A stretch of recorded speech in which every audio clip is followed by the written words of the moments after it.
Welcome out to another Trading Justice podcast. This is Mark. I'm joined with my brother Matt. We're going to pick Matt's brain a little bit. I had an interesting question for him this weekend. He didn't think it was interesting. I thought it was worthy of talking on the podcast about. We'll break that down. We have a fantastic guest, Linda Vasquez, member of Tackle Trading, incredible trader, better a fantasy football player that smashes me. Humbly say, excited to have her on. Matt will interview her, and then Matt and her will do a stock or drop it. And I've brought a few of her favorite stocks for easy pump moments in that. But before we do any of that, just want to talk about tackle trading. Matt wrote a newsletter section that fired me up this last weekend. It got me to ask him some questions.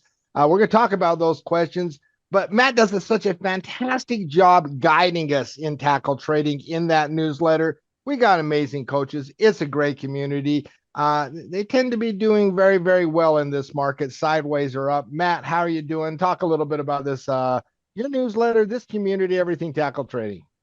Well, the newsletter is the best newsletter in the business, bar none. If you want to be prepared for every aspect of the market, technically, fundamentally, economically, from the indexes to the sectors to the global markets, you want detailed write-ups and videos and all that jazz, and you want to be fully prepared like you stayed at a Holiday Inn going into the market every single week. There's not a better newsletter that will both help you get ready to execute your trading plan on a week in, week out basis, and also educate. And that's what I try to do in the newsletter every single time. And I think that's what really kind of separates what we do in our weekly newsletter versus what a lot of other people do in theirs.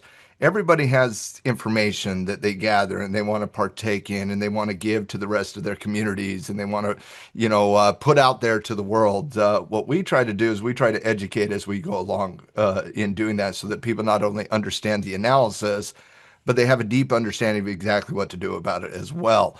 And so we love the newsletter. There's no doubt. There's no doubt about that. I enjoyed writing it over the week. I enjoyed writing it this weekend. And Mark, like a lot of times I get all, caught up in the technical story. You bring up a question, you're like, hey, what about this? And I'm like, it's boring to me.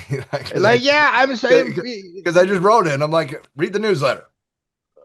I did read the newsletter. I wanted to pick your brain, and let me tell you about it. So I call up my brother all the time. We talk politics, we talk markets, we bounce ideas off each other, usually from a high level macro perspective. Do you think this could cause, the bull market to end? Could you think this? We do Debating all of that. if there's any catalyst that any bear is ever going to take any advantage of. We have that conversation far more than it actually transpires. Yes. Yeah, no. And so, I called up Matt about the newsletter. I had read the newsletter. Thank you very much. And I was like, what do you think of the newsletter? And Matt rambled out some pay things that he's going to talk about here in a second. And then he's like, oh, just see a trade, take a trade. And, and talking to him, hearing that, I was just like, bro, what you're describing isn't just simplistic advice or simplistic knowledge. It's fantastic advice and fantastic knowledge because I am a human being and I, like many other traders, have a tendency that when you've pumped for 10 straight sessions or 11 straight sessions, tend to back off, right? Not because there's a macro narrative that's changed, not because an intraday support level that broke that was significant change, or, Mhm. simply because it's went up so many days in a row. And that is a mistake, right? That is a mistake. And so when you say see a trade, take a trade, or how to trade, slightly stretched markets or slightly stretched conditions, there's logic behind it. It's not just, oh yeah, grumble, read the newsletter. It's pretty good advice. Read the Break down newsletter. your advice and what was behind the grumbling to your brother on a Friday night. Well, behind the grumbling was I had written 10 hours that day, and I was like, I don't want to talk about it. But no, I guess the concept that we were going into was we were debating the overextension of the market and kind of what that means, right? Mhm. And when you deal with overextension in the market, overextension is when the market has moved further than what it historically does. And you look at it through the lens of history, how far can something run, right? And so, for example, think about it like this, Mark. If you went outside and you ran a mile as fast as you could, you Which would would be about probably get a 18 little bit minutes. tired, right? But whether it's 17 minutes and you're a nice little consumer staples stock, or it's 3 minutes and you're a Nasdaq component, the point's the same. Yes.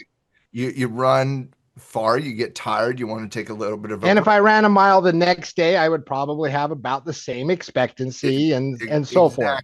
exactly. And markets have that personality the same way that you and I have that personality. And when you're looking at an individual stock, the concept we're talking about here is the concept of potential average yield, which is how far a stock can move from a pivot to a pivot within the backdrop of a trend. And so a trend is higher high, higher low, wave up, corrective down. And so we're trying to understand the personalities of what I call the wave count. And so wave one moved 34 points, wave two moved 27 points. We're currently in the middle of wave three that has moved 30 points. We got an average yield right around that 31 points. We're slightly overextended. Now, if this was an individual stock, I'd be like, listen, you got to tap on the brakes here. You got to wait on pattern development. Let's wait on a high base. Let's wait on some degree of constructive pattern right there. But what we were talking about was not an individual stock. We weren't talking about an individual commodity. We weren't talking about an individual currency. We were talking about the market itself, which is a collection of thousands of stocks, which is the general makeup of the entire marketplace, which means some stocks are overextended. Some stocks are slightly extended. Some stocks haven't participated in this move in any capacity. You're looking at a general construct of the market itself when you're looking at the S&P 500. And then when you go down into the sectors, you're like, whoa, healthcare has a pretty good setup. Oh, well, what about the technology breakout? What about the communication breakout? Like there's individual stories happening in the sectors. There's individual stories happening in the individual components of the stocks you trade in the market. So when you understand the top-down approach to the market, you certainly start with the top, and you start with the S&P 500, and you start with the other indexes. And when I look at the S&P from just that lens, I got it slightly overextended. I don't have it as generally overextended. I would have a different conversation at that point, but I have this as slight overextension. And I have this as slight overextension in the S&P for two reasons. Number one is because the potential average yield, we're at that midpoint of the potential average yield of the average of the last two waves. And number two, when you look at RSI and you're looking at the S&P 500, for example, and we look at RSI, well, RSI is now on the daily chart at 77, which is anytime you get above 70, you're in some degree of extension. Again, extension, overextension, slight extension, semantics, but you're in some degree of extension there. And I was describing this to you, and you're like, and you said, well, what do you think then? And I said, well, to me, I think we're overcomplicating this And situation. I just like to interrupt. So Matt will talk, and this is common for me in a conversation. Matt will go on for 3 or 4 minutes, and I'll say, "So what do you think?" I want a summary. This is exactly how the conversation That's played out. exactly how Yes. the conversation Yes. goes on. Yes. You're not having a vastly different conversation right now than the one we had on Friday. My general point though was we're talking about the market. We're not talking about an individual component. And that's when I said, listen, it's really about the environment. When I made the comment, you see a trade, you take a trade. Because a lot of traders, when you get overextended, they immediately start tapping on the brakes. Would you agree? It is. Oh my goodness, I'm so guilty of that myself. Right? But Like it's because your mindset goes back to the visual of, oh, I should have done it here. I yep. should have done it here. Oh, but now I've missed that train. And again, if it's an individual stock, I might agree with you. In the market, it's a little bit different. It's a little bit different. And so I didn't have it as generally overextended. I had a slight overextension because of the yield and because of the RSI. But Mark, we hadn't really separated from the 9 EMA from a momentum perspective yet.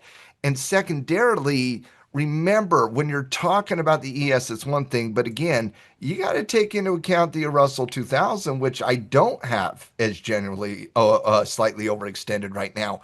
You have to take into account the Dow Jones, which is another important area of the market, which I would not say is overextended in any capacity right now. You got to take into account the NASDAQ, which is generally overextended right now. And so my comment on the market was one of see a trade, take a trade is about the environment. The environment, Mark, is bullish. There's no doubt about that. The trends are intact. The consistency of the market, and again, I expect a retracement at some point coming to a theater near you. But at the end of the day, when I look at this pattern, when I look at this wave that we're going through right now, Mark, I said this 2 weeks ago in the newsletter. We're starting wave one. And 2 weeks ago in the newsletter, I said we're starting wave one and we're not going to put a target to it. I legitimately said that 2 weeks ago in the newsletter. We're starting wave one on this breakout of the ascending triangle. We're not going to put a target to it because we're going to be open-minded to where this momentum takes us. It's wave one. Let's allow the momentum to play out. And so my conversation last week in the newsletter was just a update to that existing philosophy of allowing this momentum to play out because it worked out a week and a half ago when I wrote it. It worked out last week when I wrote it, but now we're getting into an extension and people are like, yeah, but man, maybe I should have read that newsletter 2 weeks ago, or maybe I should have read that newsletter last week. Well, yeah, but we're still in that environment. Nothing's really changed in that environment. We got to allow this momentum to play out. And when the momentum ceases, we will start to see it change its behavior on the chart. And so the philosophy of see a trade, take a trade is more about the general trends of the market and understanding the makeup of the market in general. It's not one of the specific, ooh, the S&P is slightly overextended. You got to completely tap on the brakes like you're trading an individual stock. When you're thinking about the top-down approach to the market, the S&P provides a little bit of a tailwind to an individual stock in the market. Would you agree with that? Yes, absolutely. Okay. The tailwind of the S&P 500 provides a little bit of a tailwind to the individual sectors. Would you agree with that? Especially, the weighted sectors Okay. like tech. Absolutely. But if I'm trading an energy stock, how much weight are you putting the S&P 500 technical condition on? Very, very little. That's my point, is that when you drill down to the bottom of the top-down Drill approach to down. I the see what you did market, there. when you drill down to the top down and you get into the individual components, that's what you're trading. You're not saying, oh, but the market's slightly overextended. If the market was violating a support level, for example, Mark, would that change how you saw an individual stock that day? Well, yes, Yes, of course it yes, would. of course it would, because Of course it in would. fact, when I was leading off my thing is like, yeah, if I see an intraday support level that breaks, I know to play defensive there, right? Because yes, Of of course. course, because that's a much different conversation than when you're just in a consistent trend. Don't overthink a consistent trend. Again, the technical story is not one of just a singular moment in time. The technical story is a story that is told over time. And that's what I try to do in that newsletter every single week is tell the technical story through how I see it. And so in terms of the extension here in the market, yeah, is it appropriate to start tapping on the brakes a little bit here? Of course it is. Is it appropriate to adjust stop losses as we start getting into a generally overextended? Yes. But does that also mean there's not any good new Yeah. trades this week? Absolutely not. There are fantastic trade setups this week. The traders report was chock full of high quality chart setups this week because just because the market's been consistently up over the course of the last 2 weeks doesn't mean every stock there is. Stocks take on their individual development. So see a trade, take a trade is more to the confidence in the current trends of the market, not necessarily, ooh, let's wait on this high base in the S&P 500. No, we do that in an individual stock. We do that in gold. But We got to allow, and specifically, it's about the beginning point of this trend. If we were at the wave five in this trend, I would have a different opinion, Mark. If we were at wave five of this trend, for example, 3 weeks ago, 4 weeks ago, when we were going through the ascending triangle, I was very cautious in how I wrote about the technical condition. I wrote about the ABC cycle. I wrote about the importance of staying above the trend line. Those things change when we broke out of that ascending triangle 2 weeks ago. That changed that, and obviously these three candles right here, when the breakout is happening, is where all the real aggressive action is happening. But that doesn't mean there's not good trades today, and it doesn't mean there's not good trades tomorrow, because the see a trade, take a trade is more about the environment. And when you're in wave one of a trend, you got to be open minded to allowing momentum to play out.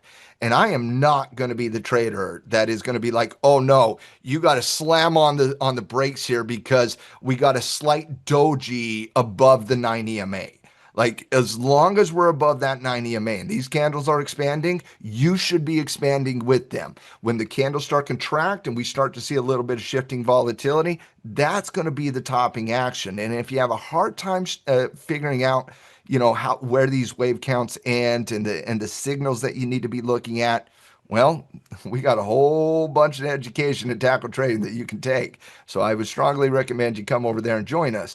But at the end of the day, see a trade, take a trade is more about the environment. Yeah, no, and so like there's a lot of healthy charts out there. We use the phrase dealer's choice. And what I really enjoyed seeing, to start the week was the continuation of things that were going well. That were going well. Tech, for example, growth got a bid on Friday. That continued. Software looks fantastic as far as Mhm. the potential trade setups. Now, a lot of those are extended, so you do on the individual stock level have to wait. But ever since that Oracle news, and we'll talk about Oracle here a little bit more in Stock or Drop It, man, tech has been on fire. There was more NVIDIA news today. We'll bring that up in Stock or Drop It. But there's some healthy charts. There's some When you've healthy had look. you had a good call out all last week. You're like, I just love tech. I just love tech. I I just like, love tech. And it's like you had yeah, the in most our pro confidence membership, I in. was just like, I like tech. I like tech. I like tech. I don't know how I feel about small caps. They'll probably do okay here, Mhm. right? But I just like the narratives Given the aside current from. trend setups in the market, every index is above the 90 EMA. You can make an argument on any index. That's, again, see a trade, take a trade philosophy. Every index is bullish. Every index is above the 90 EMA. You can make an argument on any index out there right now. Yeah, including the best index of them all, gold futures, right? Like, That is. that is literally the best index of them I was all. going to say, you want to And, talk about continuation of something beautiful well, here. no, and that's what we saw on Friday. As a general rule, it pretty much held par, right? Things that finished strong on Friday, right off the gates to start the week, were firing off. Gold included, silver included, Hmm. right? I mean, this thing has been a beauty. I mean, this thing has done everything you want it to do, right? Take a surge, take a little time off, break out cleanly, hold the moving averages, right? It was really good look on Friday, even better look this morning, right? And now we're dealing with more all-time highs. And we're going to continue to deal with more all-time highs and more all-time highs and more all-time highs. And if you think 37.83 is expensive, wait till it gets to 4K. I got a tremendous amount of confidence on gold right now. There's no doubt So about do the that. Chinese that are buying it all. GDX doing absolutely fantastic here as well. And I could talk for days about the importance of why you should own gold and days about the catch-up story of GDX. And simple reality is, if you've listened to the podcast before, you're probably already on GDX. If you've listened to the podcast and you're a pro member at Tackle Trading, you probably already have gold holdings and GDX holdings. And because we talk about these instruments legitimately every single day, and all of us at Tackle Trading have that. I think if there's one thing that unites tackle trading is our belief in owning gold stuff. Like, there's just a universal belief from coaches to team. Everybody believes in the gold side of the equation. Everybody loves those gold miners as well. And gold miners have quietly had some of the better years we've seen. GDX was the miner that I put on the Tackle 25 last year, and there's nobody going to sniff the appreciation and the overall performance of what GDX has done. But we could talk all day long about that. The one thing I will say is assets don't wait for people. No. They just don't. They just don't. You might have a busy day, silver doesn't care. You might have a busy week, silver doesn't care. They're going to trigger when they trigger. And Mark, silver's breaking one of their last resistance levels until you start dancing the all-time high number. And when everybody is talking about silver because it hits $50 and it will hit $50, when everybody's talking about a mark and they're like, oh, silver's at 50. I just want to remind people that we've been saying it's going to hit 50 ever since 30, not at 44. And so this thing is the Yeah, team I mean, on this you've one been very straightforward on massively. this. Oh, there was not a lot of discussion here. This was like, this is happening. You have to do something about it. Here are the patterns, and now it's just on a freight train here, and it's a momentum dream here, no doubt about that. Anybody that trades and invests in silver know it's never going to be a clean journey. It's always going to be a little bit more choppy than gold. It's always going to be a little bit more dirty than gold, but that's why you get a little bit of a better return versus risk ratio on these type of pump conditions. Both look good. You know what doesn't look good, Chucky, coming through the weekend? Crypto. Yeah, no, there's a It's couple things. gross. Regional banks don't either, and I was going to bring up both of those before we brought on Linda. Will you give me KRE? Yeah. One of the things that in this market, in this particular time period, because sometimes I'll go against the trend, sometimes no, I'm letting the market tell me what it likes because we had a big, huge, massive catalyst last week, right? Fed cuts, right? Everything You rallies need on a regional Thursday. banks there. Everything rallied on a Thursday, including Bitcoin, including Ethereum, including regional banks. Not everything's seen follow through. And so I'm letting the market, assuming it's telling the truth Mhm. here, not going to go out and short Bitcoin, not going to go out and short regional banks. But two of my areas that I do tend to like, Bitcoin and regional banks, I'm like, okay, market's saying not ready, right? I'll wait for breakouts or deeper pullbacks to get involved. Right now, I got lots of other stuff, software stocks Yeah. setting up, even dirty small caps if they I've break said for out. weeks, Mark, it's too dirty. It's too dirty. It's too dirty. You got to work lower. You got to work higher. It almost got me there on Bitcoin last week. I was like, oh, you're doing a pretty good job developing there. But even on this candle that broke out on Thursday last week, like there's tight overhead there. I did like the Ethereum one a little bit better. That obviously got chopped in half here today as well. What's happening here in the crypto space, Mark? Because we're seeing tech fly. We're Mhm. seeing tech absolutely do amazing things, like amazing things, a lot of confidence. Um, Crypto, specifically Bitcoin, usually runs with that type of growth type move. What's going on here and why is it not participating in the growth side of it?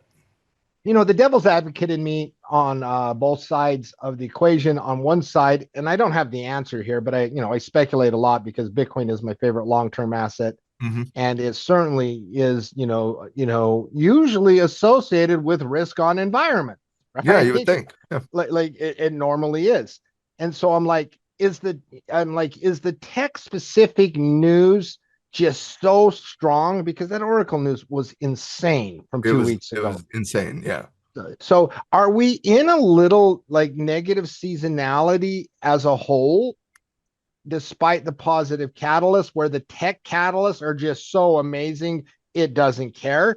That's one possible explanation that makes in my brain. It would explain why RSP is doing nothing while Bitcoin is selling off, while regional banks couldn't see any follow through, right? That would explain, you just got some, because this is normally a seasonally weak period, but the tech news is so strong. That Yeah. Oracle catalyst was so strong.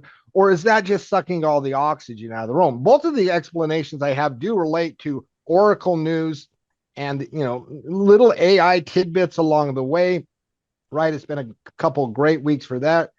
both the explanations I have to do with the strong performance there. That's the best I got to explain it. That's the best I got. I'm back in the camp of you gotta prove something to me here.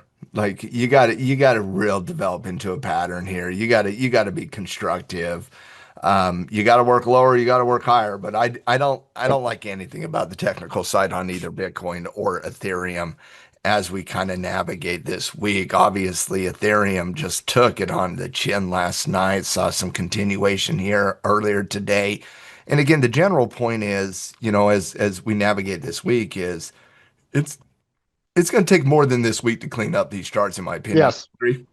Well, no, yeah, and also that's the third attempt to gain momentum since the all-time high on Bitcoin.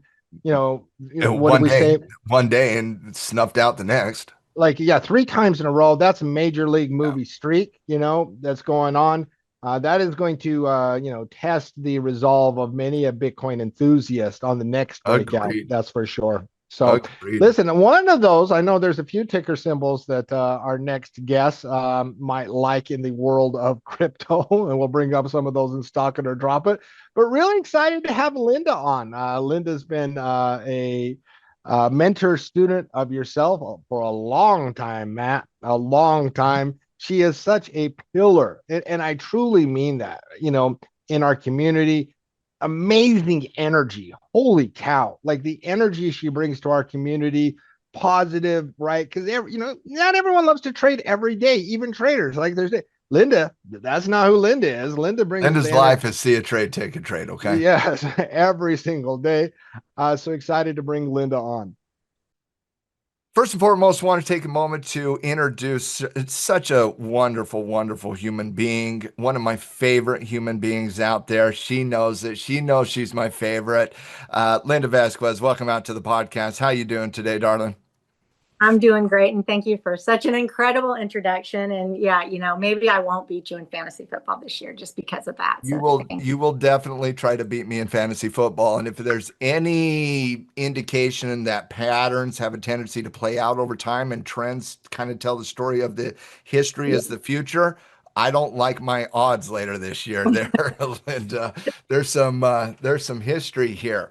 Now, Linda is obviously one of our students at Tackle Trading. She's one of our members of our amazing Tackle Trading community. But even before all of that, Linda, you and I go way back here. I met you many years ago at a legacy education event in Sacramento, California, back in the day. I was teaching there, it was what, 8 years ago now? Yeah. I, It's been a while. Like like I I, don't I can't remember. It's been so long. know, Um, 2017, 18, but something like but Linda, I remember sitting in that class, that. and I don't remember everything about that one class. But I remember meeting you very specifically. And I remember talking to you when we weren't, in the class and we were just kind of talking offline. And you decided that you wanted to move forward and learn how to trade.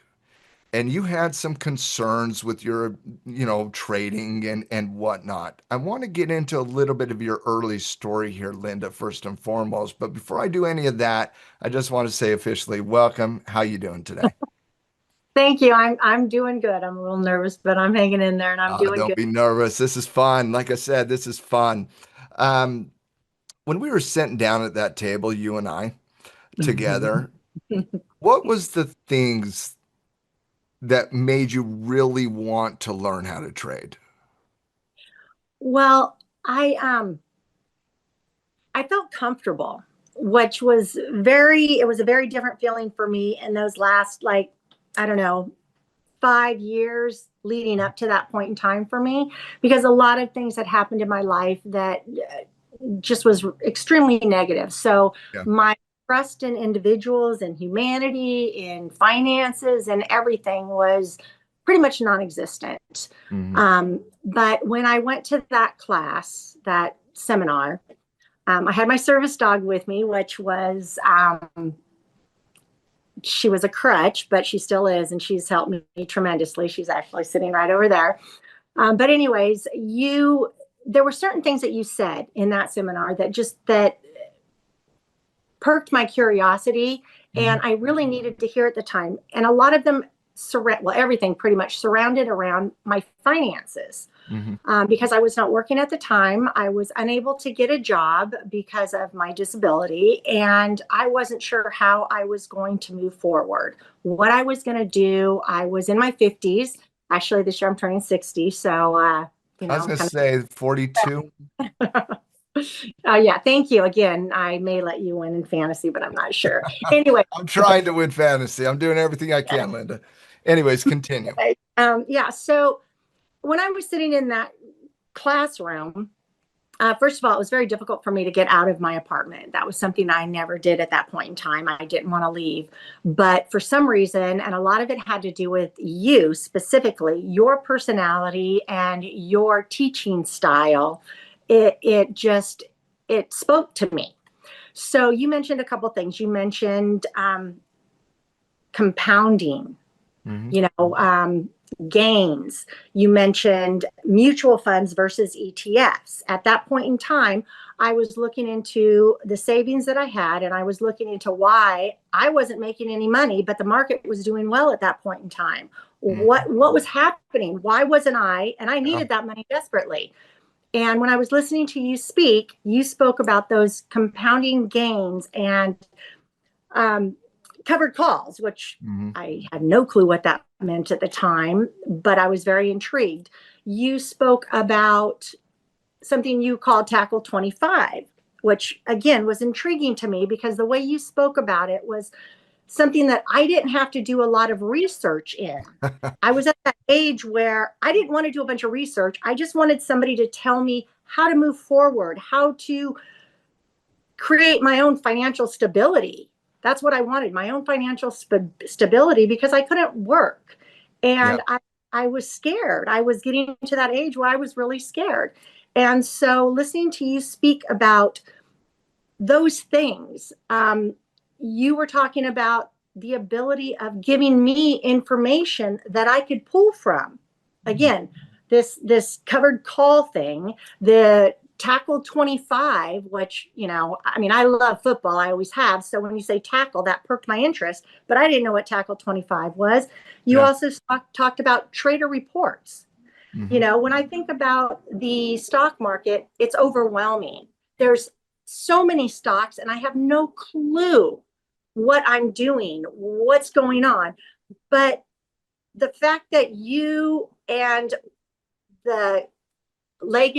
you were with Legacy at the time, you were talking about, kind of narrowed it down for me, and it gave me something that I could actually grab onto, something that I could utilize to help me in this stock market that was so confusing to me. And honestly, at the time, I didn't want to deal with people. I didn't want to talk to people. I was going to say, Linda, I remember sitting down with you on day 3, and I remember, and correct me if I'm wrong, but I remember a very upset, confused, not with anything you and I were doing, but just as you were opening your eyes to what you should have had versus what you did have, that created a lot of anger, if I remember right.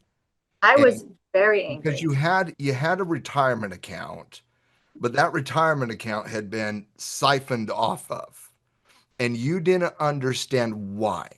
You're like, Matt, I thought I had this much money. I have this much money. I need to build this much money. There were problems, right? There were problems, and those problems were bringing up fears.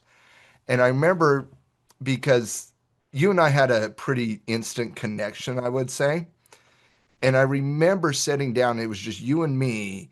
And I said, because you were overwhelmed, you were scared, and I knew there wasn't going to be an answer that I could give you from an analytical perspective that was going to help in the moment.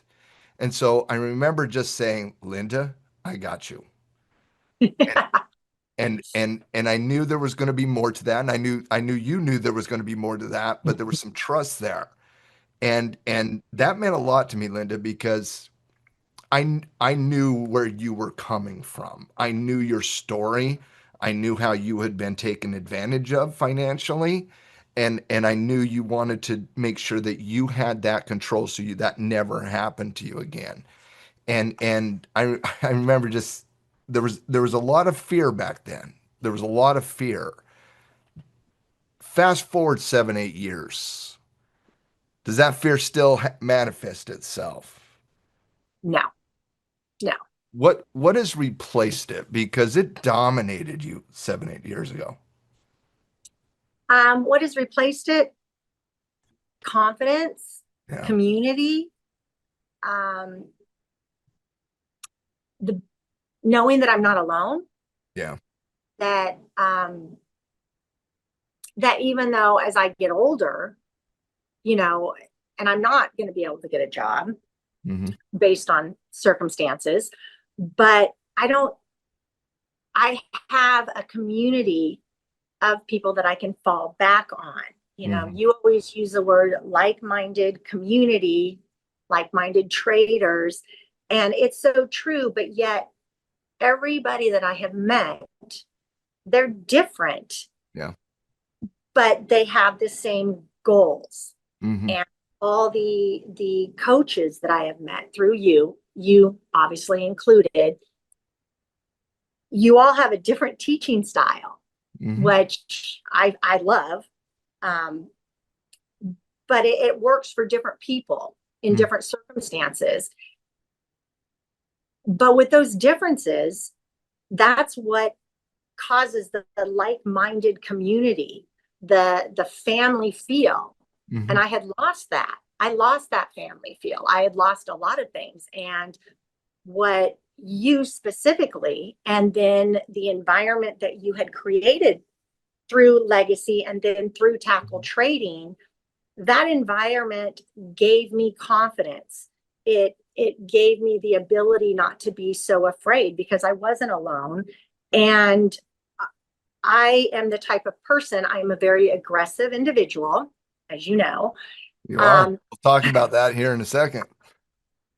Yes, I am, which has caused me some problems, no doubt. But I also love structure. Yeah. And when I first met you at that seminar, I didn't trust anybody, and I didn't understand how I can continue on in my life and in my finances and try to create that financial situation, financial freedom that I so desperately wanted and want. How I could create that in such a huge, overwhelming market. The stock market, this market, that market. There was the Forex. There was just so many things. And it was so overwhelming, and you focused it for me. You brought it down. You helped me understand where I was being taken advantage of, through the mutual funds. You were getting ripped apart over time by fees. It's the number one problem. Right. And that was something that shook my world because, when you are in the corporate world and you are looking for them to help your financial stability when you retire, and you expect them to fulfill their promises, and they don't. They're not there. They're gone. You would expect those promises to be fulfilled if they had a fiduciary responsibility to you. But like people learn, 98% of paid financial advisors do not have a fiduciary responsibility to the end client. They actually, when they sign the contract to work at the corporation, the institution, the hedge fund, whatever it is, they actually have the responsibility to the corporation. Only 2% of paid advisors have a fiduciary responsibility to the end client. Only 2% of tens of thousands of financial advisors in America, only 2%, which begs the question, are they working on your behalf? And like in your history, when you brought in your portfolio to me and said, will you look at this? Because Lynda, if I remember right, you didn't have the ability to read that report that was sent to you. You're like, Matt, here it is. Here's all it is. Like, what is it? And I'm like, well, you got this mutual fund, this mutual fund, this mutual fund. You're getting ripped apart. You're in the same asset classes, getting compounded by fees. And Yeah. people don't understand that, Linda, over 1 year, because the differences between 6% gain and 9% gain in 1 year, nobody really categorizes it, It's especially from a 401k, retirement, IRA perspective, because they're thinking long term, right? They're not thinking about their performance this year. And unfortunately, what they always do is they always think about, well, it's around 8%. And as long as it's around 8%, they're like, oh, I'm doing good. And then I'm like, well, you have to take into account devaluation, inflation, fees. And when you take into account those three things, you're not only not making money, somehow, some way, you're losing money on a year in, year out basis. And Linda, yours wasn't the worst one I ever saw. I actually saw one where this lady was, her father passed away and she got $110,000 in a retirement account gifted to her at the age of 22. She can't, when I met her, it was like the age of 35. Okay. So over this 13-year time period, you would think she would have taken that 102 and she had never looked at it, never touched it. And it was in the same mutual funds for that time frame. She thought she was going to have $400,000. She had $20,000 in the account. And she came to me in tears, literally in tears, because she was like, I was planning on this money and I don't have this money. And I said to her, Linda, and sometimes people get taken back by some of the things I say in those types of settings. But I said to her, I said, well, I got to be real with you. There's nothing we can do about that. Those fees are in your Boston manager's account. They paid for his car. They paid for his vacation. They paid for his boat. They paid for his lifestyle. They're paying for his kids' lifestyle. And you're not going to be able to retire. And you can either cry about it or you can do something about it. But there's nothing we can do about getting that money back. But here's the thing. If you compound 2% off what you do have for the rest of your life, you're never going to worry about that money again. Everybody has that epicenter that burns in them, that gives them the desire to do something they didn't think you could do. I'm willing to bet 10 years ago, Linda, you didn't think you would be one of the most aggressive traders in the tackle trading community. I'm willing to bet 10 years ago you didn't envision yourself popping call options on a swing trade or, but here we are, right? It's amazing what that education will do. It opens your eyes to opportunity, opens your eyes to kind of the truth of the market in general. I want to talk a little bit about your trading style a little bit. You said you're an aggressive trader, right? Yeah. How Yes. would you describe yourself? A swing trader, day trader, position trader, covered calls? What style of trading and whatnot do you find yourself attracted to? Well, swing trading, day trading.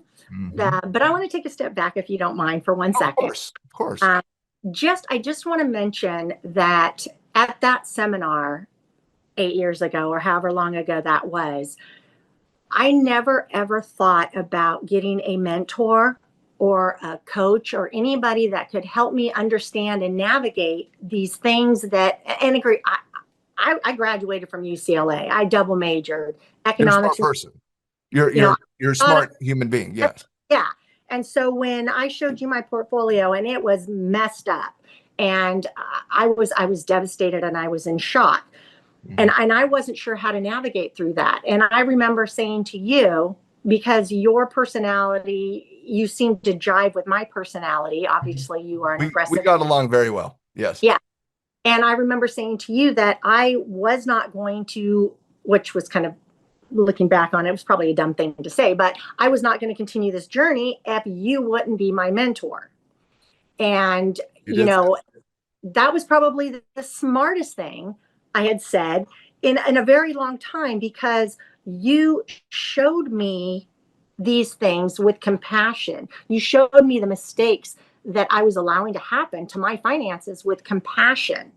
And you showed me a complete new community of people Mhm. who cared about me being successful. They didn't just care about making money off of me. because that wasn't happening. They cared about me being successful and me finding my, you know, financial goals and what I wanted to achieve. And that kind of led into the type of trader that I am, which again, I'm an aggressive trader, which at my age is shocking because as you get older, you're afraid. You don't want to lose what little you have. Mm-hmm. And that's why it's so important to have a community, a mentor, a coach, somebody that can help you navigate through these things so you can be yourself. Mm-hmm. You can trade the way that you like to trade, your style, your personality, but yet you have certain, I don't want to use the word confinements, but there's certain rules. Well, confinement's a good way, I think, to think about it, because you shouldn't be unhinged in the financial world, right? Yeah, you don't want to be. I've got, No, the markets will teach you very valuable lessons about that. yeah. You want to have structure, right? You want to have structure and composure and patience and all this. But when you talk about the confinement, what I heard you say, and correct me if I'm wrong, but rules Yes, keep you structure, rules. balanced, rules keep you in the game, rules keep you consistent. You can be very aggressive on a trade and match who you are as a person, because that's one of the things that I try to do in coaching and mentoring is not take who I am specifically and make a little mini me, but take my understanding of the financial world and all these different trading systems and all these different concepts and build a better version of you, right? Because this is about where you are today, where you're at in 3 months from now, where you're at in a year from now. And one of the beautiful thing about being your mentor, Linda, and mentoring in general, is seeing where you were 8 years ago, seeing where you're at today. And I'll tell you the number one thing that stands out to me, and we can talk about trading and investing and all that jazz, but the number one thing that stands out to me, Linda, is confidence. It's night and day confidence. The individual that I met at that seminar was an amazing human being that didn't have a path she was on. That didn't, and I'm speaking not just financially, but specifically to the financial side of it. Like it was, you did things that you thought were good, like all of us. And I'm not judging that at all, because we all do the best of what we have with, right? We don't know how What we Wall don't. Street fees compound. They're hidden for a reason, right? We don't understand what the word fiduciary even means in our society, right? We don't understand. So I'm not judging it. We all have our unique journeys. But I remember seeing somebody who was very, very, very uncertain of her path Yeah. and nervous and scared. And I'm seeing a confident human being who knows what she wants, put forth the effort to get what she wants, and has fun doing it. Would you is that kind of an accurate description of Linda Vasquez at this point? Yes. Yeah. And I personally find that more than any other thing, more than the money, more than the trading, I personally find that to be such a beautiful outcome, Linda, to go from lack of confidence to one of confidence. And it reminds me of what Warren Buffett said. They can do a lot of things. The dollar can devalue, a recession can happen, all kinds of bad things can happen.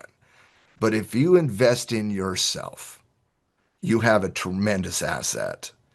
And that's what the Oracle Buffett said, right? And you invested in yourself and you have a wonderful asset. I think that is an amazing story, Linda. I just want to say thank you for even coming on and sharing that story, because it's not easy to openly talk about those things. You know what I mean? What motivated me to move forward? What was my fears? What was my concerns? And so really do appreciate that, Linda.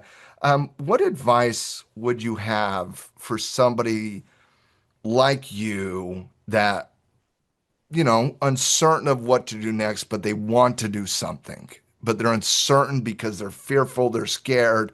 What advice could you give somebody that was in your shoes 8 years ago, for example? The advice that I would give them is to contact Tackle Trading or I some, wasn't fishing, but I'll take it. I mean, seriously, because as you get older, things become, they're a lot different, and you become a little more afraid about your future. When you're younger, you think nothing ever bad could happen and you're out there Yeah. and you're bitter the whole bit. But as you get older, things become a little more scary. Your future, what you're going to do, if there's medical issues, anything like that, it's super scary. And, you know, with AI and everything coming up, you know, the job market is also scary. But the one thing that the advice I would give anybody would be to look into trading, to look into the stock market, to contact Tackle Trading, to find a mentor or a coach that can help you navigate the financial market, because you don't have to, you know, punch a clock when you're dealing with the financial market. You can sit in your bed. You don't have to talk to anybody if you don't want to. You can sit in your bed, you can bring up your computer, and you can work from home. And it's your own work. You're doing something that's going to benefit you directly. It's going to help your future, your financial stability directly. You don't have to worry about anybody else. If you're going to get fired, if somebody, you know, is going to get a raise over you or get promoted ahead of you or anything like that, or if they're going to take these fees out of your paycheck or what they're going to do, you don't have to worry about any of that. All you have to do is look at your computer, you know, listen. You know, that's why I love the lounge. It's part of my routine. I would die without that lounge. You We enjoy listen the lounge. to, you know, like-minded individuals who like to trade, and you do it from your home. And it gives you a sense of security and stability. And as you get older, that's what you want. You want security, you want stability. And like I said, I'm hitting that age. So those things are very important to me. And that's what Tackle Trading, that's what you and the other coaches and the entire community give me. And I don't know where I would be without it, honestly. Linda, I don't know any other way to end this interview than that. That was beautiful, number one. I really do appreciate it. You know, tackle trading is something we obviously love. We love our community. We love our team members. We love our everybody in that community is part of something I think bigger. And I think that's what people who are the pros, right? The people who've been around, stuck, taking everything, you know, the Linda Vasquez's of the world, is what they love is it's bigger than just them, right? It feels like you're a part of something because there's not just and what I really love, and obviously I have a lot of bias here, but what I love about it is I can go to the lounge, for example, hang out with 30, 40 people that understand everything we're discussing, that understand the context of the trend and the pattern and the support and resistance and the story we had yesterday and the conversation we had the week before. And so we can just have these amazing conversations. And what I know about it is everybody there cares about one another, even though they come from vastly different backgrounds. You know, when I say a community of like-minded investors, a lot of times people take that for a political comment. It has nothing to do with that. It has nothing to do with that. It's people who are seeking the control of their financial life, the people that want to navigate that journey to control together with other people who are going through the same thing. And what I always tell people is I say, okay, you're new now, you're overwhelmed now, you're scared now, but there's a bunch of people, not just your coaches, not just your mentors. There's hundreds of other people in that community that are willing to help you out, that are cheering on your success. And Linda, I'm going to tell you right now, in that community today in that lounge, there was a ton of people cheering on each other, Oh, cheering yeah. on each other's success, answering each other's questions, helping each other out, because that's how you truly do change something that you have a disagreement with. Here's my disagreement. I feel like we should teach financial education in our public school system. They're never going to allow it because Wall Street built the system for Wall Street. It's not going to happen. I have a disagreement. They're never going to listen to me. And so I can either bitch and moan about it, or two, I can go do something about it. And what I'm going to do is I'm going to go build a trading community, and I'm going to go compound people's time. And that's how we change society, is one person at a time. And so, Linda, I just want to say your story is inspiring. It is. I know it was inspiring for me that day that you and I sat down together. I know it was when I sat down and we had those conversations over a very long time in mentoring. It is today, and it will be in the future. And I just wanted to say thank you for coming on. And secondarily, will you stick with us and have a little bit of stock it or drop it conversation? I would love to. Absolutely. And thank you. Thank you, Matt, for Love, everything. love it, Linda. We'll be right back Life. So thank with you. more from the podcast. Well, Linda, I was hearing that story for the first time. I didn't know a lot about that, but about you. I thought I loved your passion. I loved your authenticity there. I thought that was fantastic. I thought was that fantastic. And I brought a couple of your favorites for stock it or drop it, which we're going to do next, Linda. So, a little home cooking here. Let's start with Tesla. Stock it or drop it. Now, stock it or drop it is simply this. You like it, stock it, and that like it can be whatever time frame you want, whatever case you want, technical, fundamental, or drop it. Just not interested. Stock it or drop it. Tesla still, floating off Elon's stock purchase Friday or so ago. Linda, this is one of your favorites. Stock it or drop it. I've been stocking it for a long time now, and I will continue to stock it as long as I'm able to. So, yeah, stock it.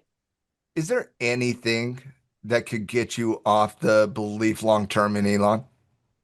No. Because that's basically, this is a proxy play long term on Elon, correct? It might as well Correct. say Yeah. Elon. Yeah. It might as well, the symbol should be Elon. Because I'm willing to bet that's the reason why everybody invests in Tesla is Elon. And when you said stock buyback program, or I mean, when you said the purchase of the stock, I was going to be like, it kind of reminded me of a stock buyback. It was so big, like $1 billion in stock. It was not small. Um, I'm going to be a stock it as well. It's obvious here, not only on the short term, but on the long term too. And the thing about Tesla is, yeah, they got beat up really big in that first quarter this year when it was a political, you know what, show, like just nonstop political conversations over everything regarding Tesla.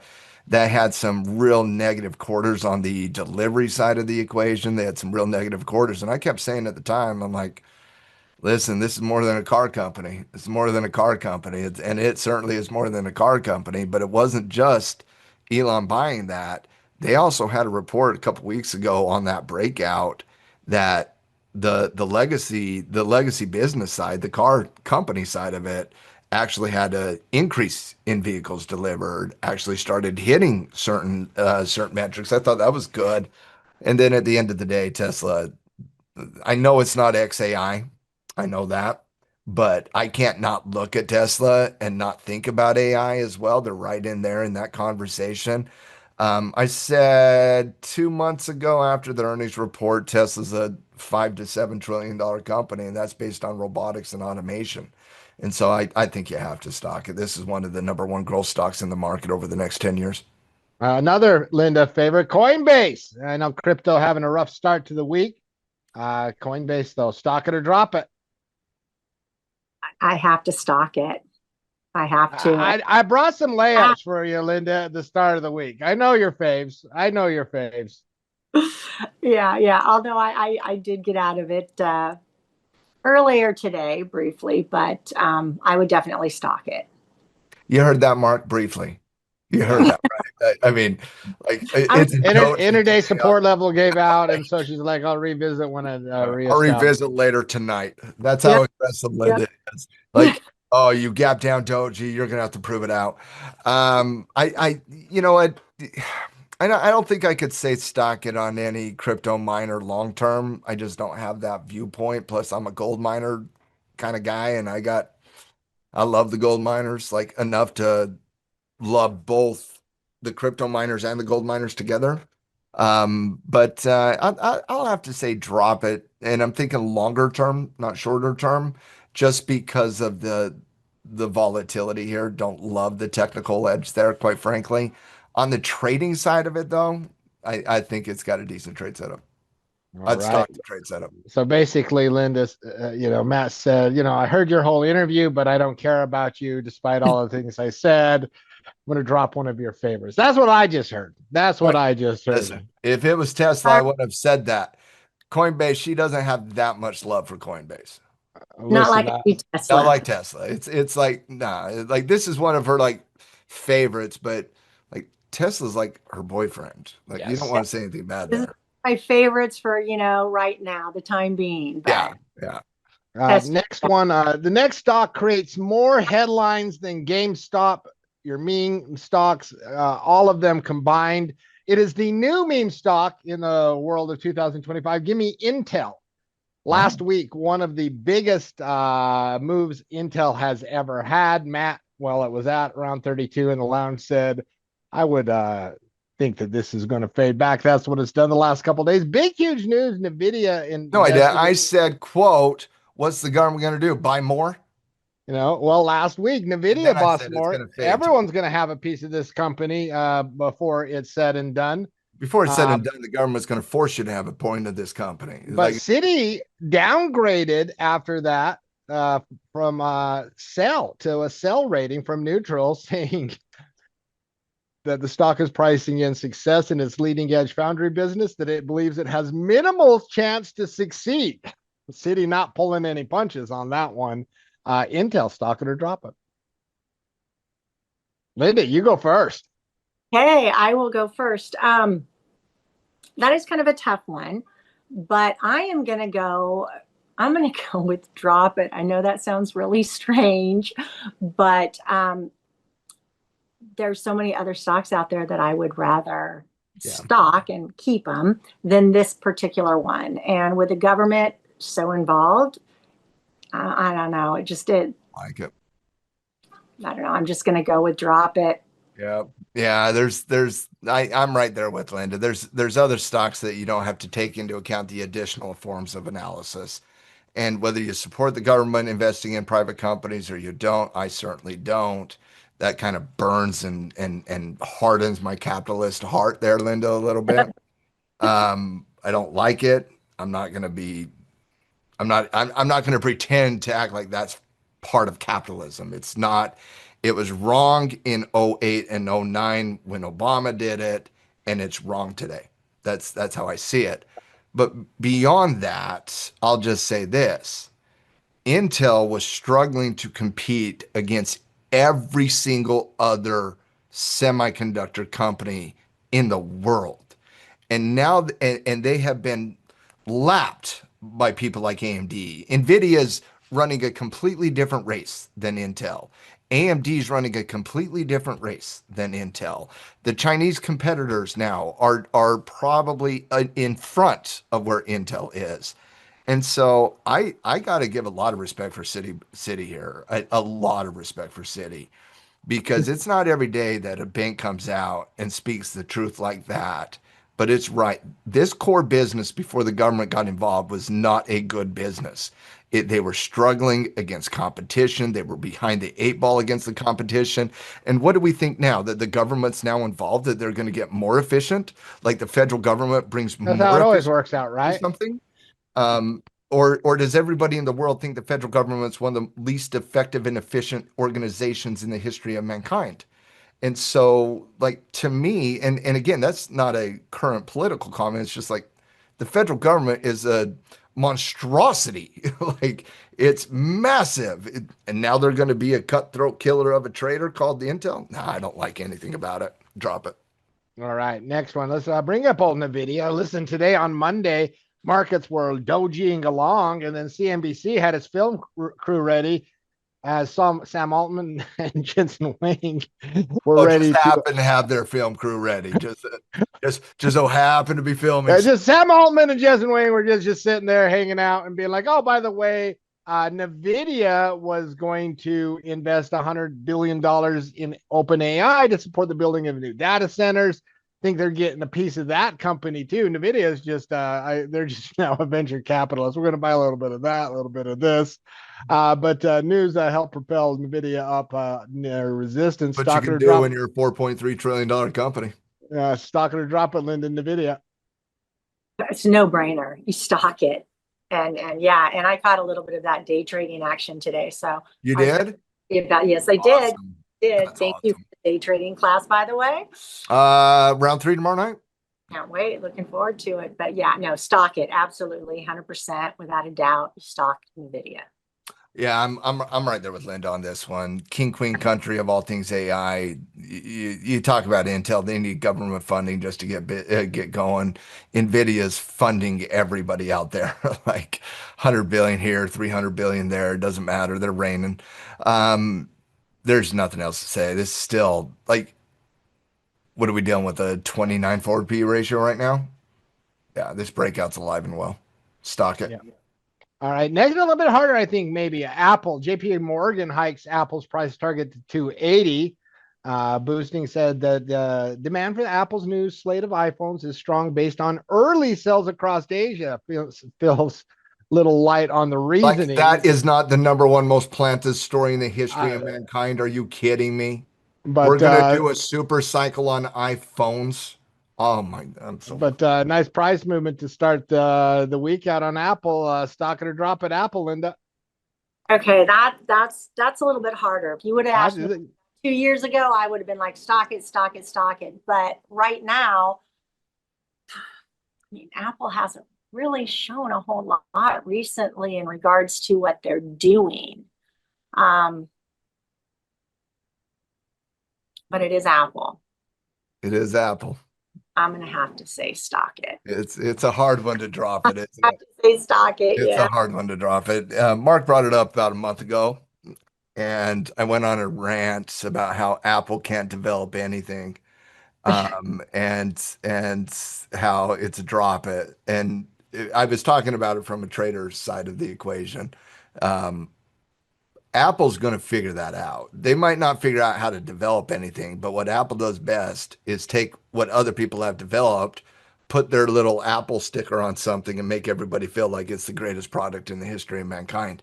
And there's nobody better. And I don't say that as a negative to Apple. Like, they're the number one marketing agency out there in the world. Like, brand awareness, nobody does it better than Apple.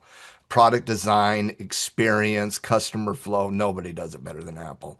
On the customer side of it, they're just so good. So my complaint on the AI development side is warranted, but they equally are as powerful on the other side of the equation.